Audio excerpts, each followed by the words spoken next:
kudune damkar iki. Mbak, wi. Lah iki kudune damkar, nek ora damkar ya ora iso no. Few moments later.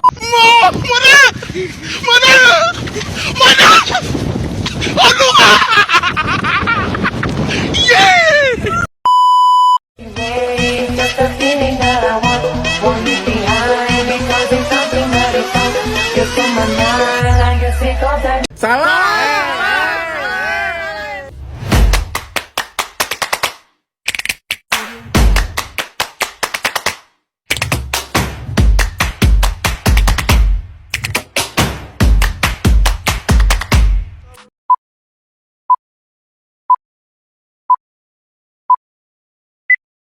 Is that you want me, but I said I would want myself. Baby, please believe it.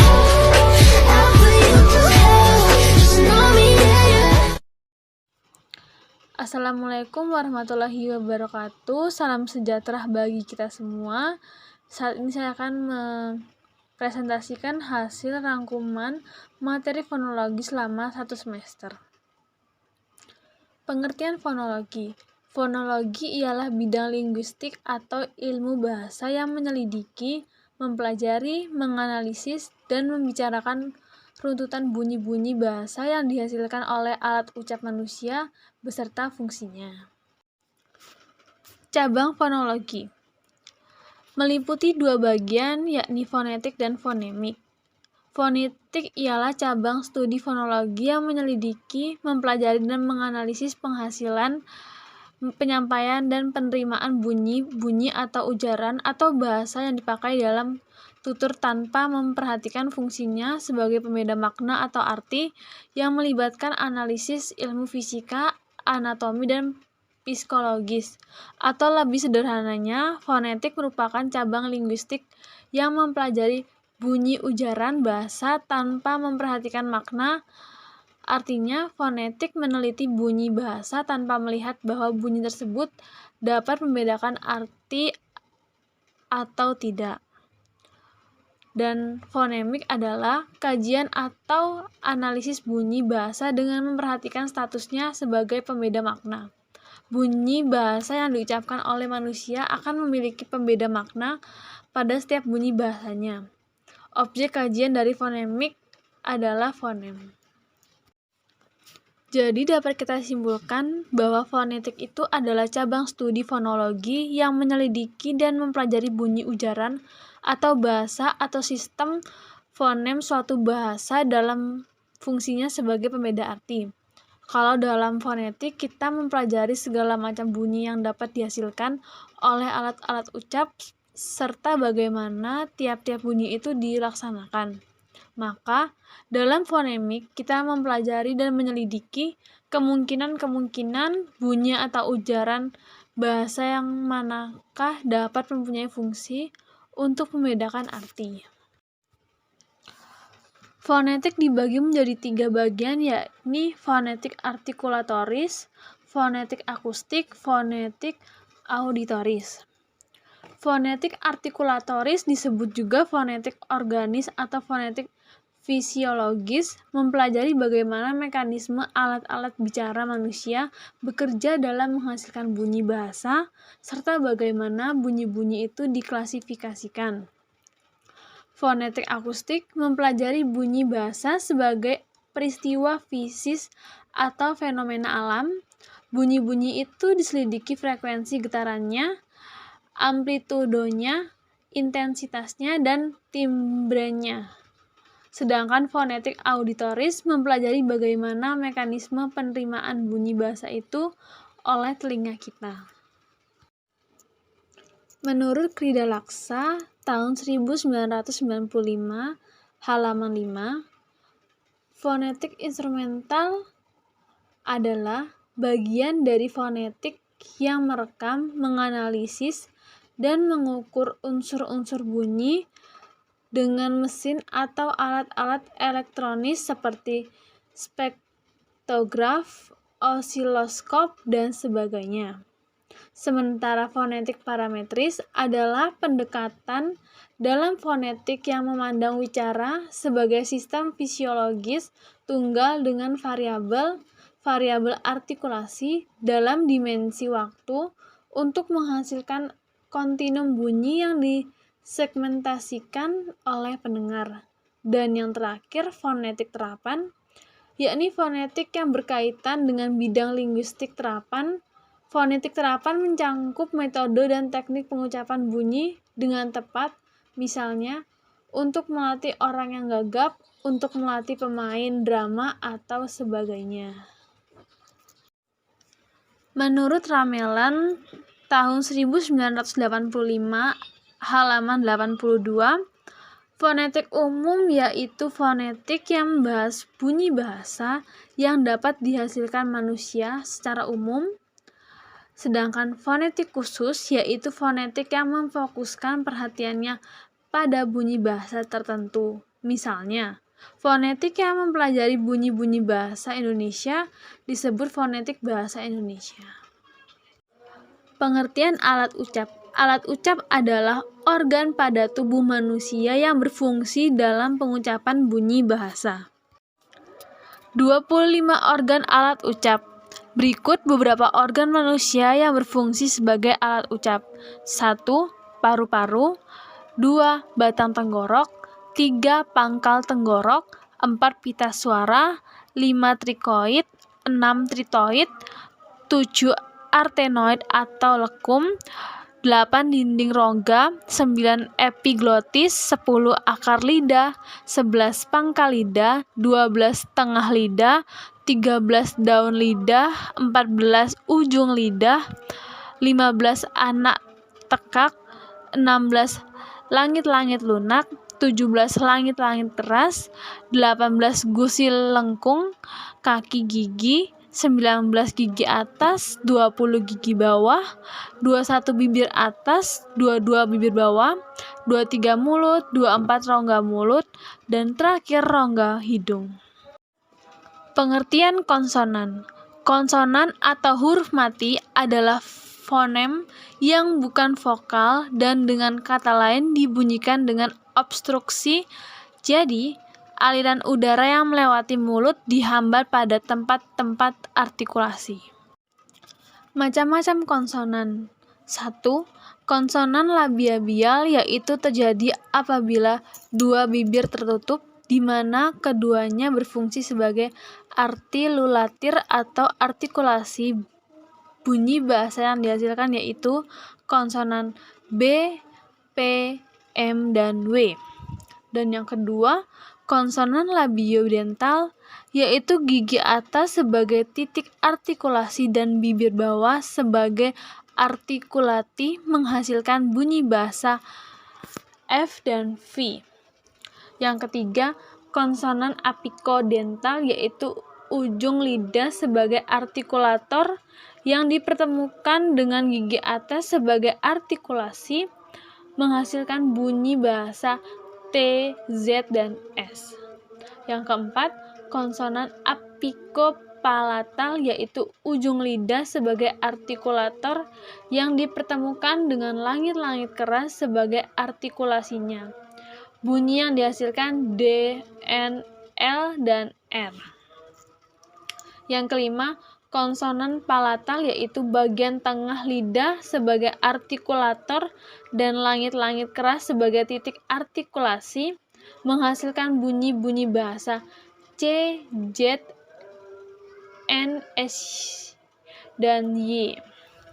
Yang keenam yakni konsonan velar yaitu apabila belakang lidah sebagai artikulator dan langit-langit lembut sebagai titik artikulasi, bunyi yang dihasilkan G, K, Eng, dan K. Pengertian intonasi. Arti intonasi sebenarnya adalah dari suatu nada.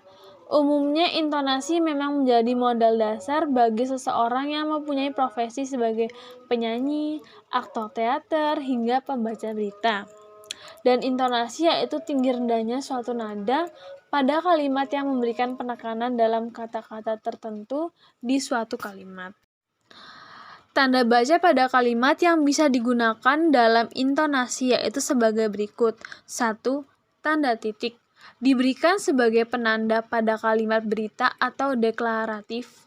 Dan yang kedua, tanda koma, dipakai untuk memisahkan unsur-unsur dalam suatu perincian atau pembilangan. Dan yang ketiga, tanda seru, diberikan sebagai penanda pada kalimat perintah atau kalimat imperatif. Dan yang terakhir, tanda tanya, diberikan sebagai penanda pada kalimat tanya atau interrogatif. Pengertian nada. Nada adalah tinggi atau rendahnya bunyi dikaji dalam nada sebagai bagian dari unsur suprasegmental. Nada yang tinggi akan berkaitan dengan frekuensi getaran yang tinggi. Nada dasar suatu karya musik menentukan frekuensi tiap nada dalam karya tersebut. Dalam bahasa Cina terdapat 4 kesatuan tertentu, yaitu nada menurun, nada rata, nada menurun lalu naik, dan yang terakhir, nada mendaki. Durasi dalam kalimat. Apa itu durasi? Yang dimaksud durasi adalah suatu jenis unsur suprasegmental, unsur yang menemani dalam memengaruhi bunyi bahasa yang ditandai oleh panjang pendeknya waktu yang diperlukan untuk pengucapan sebuah segmen atau suatu rangkaian pada bahasa. Contoh kata dalam durasi kalimat. Ada beberapa tanggapan orang terhadap sebuah lukisan sebagai berikut. Lukisan itu indah sekali. Lukisan itu indah sekali. Lukisan itu indah sekali. Dalam 3 contoh kalimat, kalimat pertama menunjukkan bahwa seseorang itu menanggapi lukisan itu indah sekali dengan nada yang biasa saja.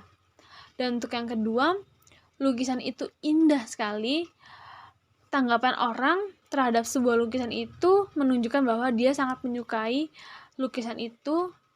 Dan yang terakhir, lukisan itu indah sekali, artinya orang itu benar-benar menyukai lukisan itu melebihi apapun, karena dia menunjukkan kalimatnya dengan begitu antusias. Pengertian perhentian. Perhentian merupakan pemutusan suatu arus ujaran yang sedang berlangsung. Perhentian berkaitan dengan bidang tutur berupa kalimat atau wacana. Perhentian dapat dibedakan menjadi 2, yaitu perhentian antara atau non-final, biasanya dilambangkan dengan tanda koma. Perhentian macam itu disebut juga dengan jeda. Jeda terjadi karena kebulatan amanat suatu tuturan belum terjadi. Dan yang kedua, perhentian akhir atau final, biasanya dilambangkan dengan tanda titik, tanda seru, atau tanda tanya. Fonem. Fonem merupakan bunyi terkecil yang dapat membedakan arti, sedangkan huruf adalah lambang bunyi atau lambang fonem. Menurut para ahli, Abdul Chair, fonem adalah suatu kesatuan bunyi terkecil yang dapat membedakan arti suatu kata. Dan yang kedua, Ken Pick menyatakan bahwa fonem adalah salah satu unsur bunyi yang penting yang menunjukkan kontras makna. Dan yang terakhir, Bloomfield, tahun 1961, halaman 79, dalam pernyataannya menjelaskan bahwa fonem adalah suatu bunyi yang berfungsi sebagai pembeda suatu arti. Contoh fenom. Dalam kata jahit atau jahat, yang membedakan dari kata tersebut yaitu bunyi i yang dilambangkan huruf i dan bunyi a yang dilambangkan huruf a. Yang dilambangkan huruf a, bunyi i dan bunyi a disebut juga bunyi fenom. Misalkan dalam bunyi K dan G merupakan 2 fonem yang berbeda, misalkan dalam kata cagar dan cakar. Jadi dapat disimpulkan fonem itu bukan huruf, tetapi fonem adalah bunyi dari huruf dan huruf adalah lambang dari bunyi. Pengertian alofom. Alofom anggota dari sebuah fonem atau varian baru dari sebuah fonem. Bisa dikatakan bahwa fonem merupakan konsep abstrak karena dalam pengucapan alloform lah yang mewakili fonem. Contohnya, fonem I pada kata tani diwakili oleh alloform I. Oleh karena itu, dapat dikatakan bahwa fonem I direlasikan oleh alloform I dan alloform L. Perubahan fonem. Dalam pelaksanaan bunyi ujaran terjadilah pengaruh timbal balik antara bunyi-bunyi ujaran yang berdekatan. Karena adanya pengaruh timbal balik itu terjadilah perubahan-perubahan bunyi ujaran. Ada perubahan yang jelas kedengaran, ada yang kurang jelas kedengaran. Asimilasi. Asimilasi adalah peristiwa berubahnya sebuah bunyi menjadi bunyi yang lain akibat dari bunyi yang ada di lingkungannya, sehingga bunyi itu menjadi sama atau mempunyai ciri-ciri yang sama. Sehingga bunyi itu menjadi sama atau mempunyai ciri yang sama dengan bunyi yang memengaruhinya. Asimilasi terbagi menjadi 4, yaitu progresif. Asimilasi progresif atau perseveratif adalah pengaruh itu bergerak dari kiri ke kanan atau ke depan. Bila bunyi yang diasimilasikan terletak sesudah bunyi yang diasimilasikannya. Yang kedua, asimilasi regresif. Asimilasi regresif atau anticipatory adalah pengaruh itu dari kanan ke kiri atau ke belakang. Roger Lass, tahun 1984, halaman 195. Bila bunyi yang diasimilasikan mendahului bunyi yang mengasimilasi. Yang ketiga, asimilasi total. Bila dua fonem yang disamakan itu dijadikan serupa, contoh asimilasi sama dengan asimilasi. Yang ketiga, asimilasi parsial, yaitu bila kedua fenom yang digunakan itu hanya disamakan sebagian saja. Dan yang kesimpulannya ini, dalam hal ini nasal apikoalveolar dijadikan nasal bilabial sesuai dengan fonem P yang bilabial tetapi masih berbeda karena yang satu adalah nasal sedangkan yang lain adalah konsonan hambat. Kesimpulannya, fonologi adalah cabang ilmu bahasa linguistik yang mengkaji bunyi-bunyi bahasa, proses bentuknya dan perubahannya. Fonologi mengkaji bunyi bahasa secara umum dan fungsional. Istilah fonem dapat diidentifikasi atau didefinisikan sebagai satuan bahasa terkecil yang bersifat fungsional. Artinya, suatu fonem memiliki fungsi untuk membedakan makna. Varian fonem berdasarkan posisi dalam kata, misal fonem pertama pada kata makan dan makna secara fonetis berbeda. Variasi suatu fonem yang tidak membedakan arti dinamakan allofon.